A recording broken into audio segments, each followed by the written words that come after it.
Welcome back to Next Gen Investing. I'm Alex Coffey, now joined by Alex Hamerstone, Advisory Solutions Director for Trusted Sec, to discuss CrowdStrike. Alex, happy Thanksgiving. Thanks for taking the time and joining me to discuss this.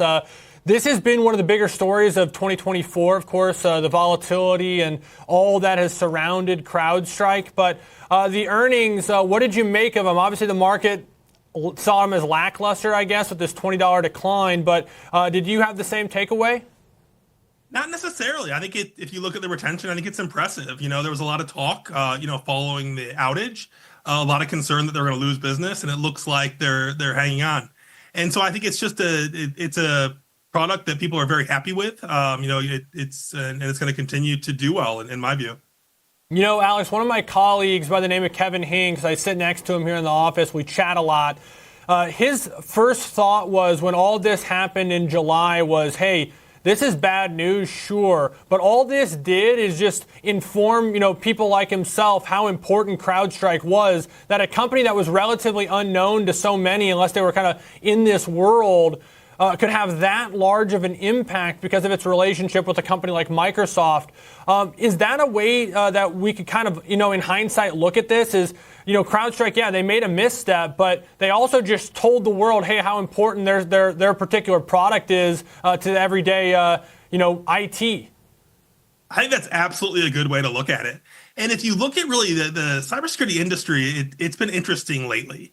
In my view, I've seen a lot of clients and organizations that are really looking to get more value out of the spend, and they're looking to consolidate, right? So when they have products they like or companies they like, and you look at CrowdStrike's platformization approach, I think you're going to continue to see positive outcomes from that. It's the world is not getting any safer. It's certainly anyone's guess what's going to happen geopolitically. But companies really have a large responsibility to protect their systems and their data.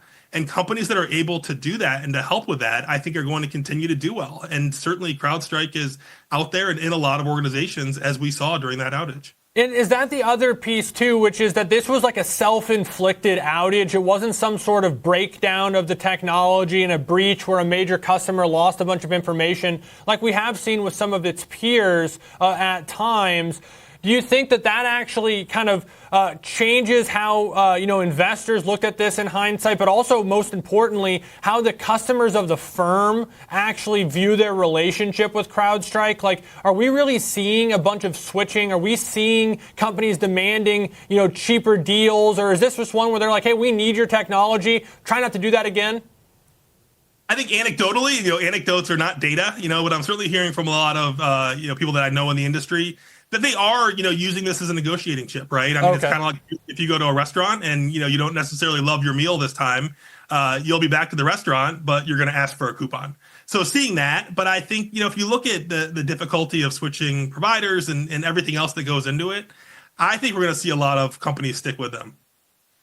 So with that in mind, if most of or a fair amount of them, let's say, stick with them, this is a business, as you said, that isn't a one-time purchase. It's sort of this recurring revenue stream.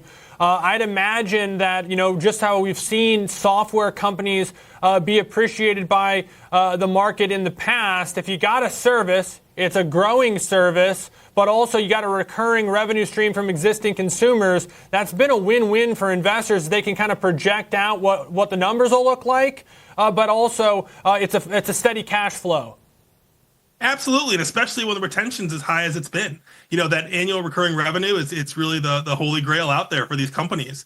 And it's just like you mentioned, if you continue to bring on new organizations and have that high retention, it certainly bodes well for the future and for the future finances. Is the big risk then for this company not necessarily switching as of yet, but just that it is a competitive landscape and there is other choices? It's not a Boeing where, you got Airbus or Boeing.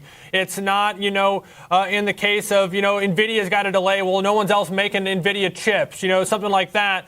Is CrowdStrike, I guess, going to have to deal with the fact that, if someone heard about this in the summer, maybe they'll look elsewhere just right off the bat? So there certainly are competitors, and there are a lot of great competitors out there. I think the thing is the industry just has changed so much, and the cost of entry, into the industry now to go out and get big enterprise clients is so high.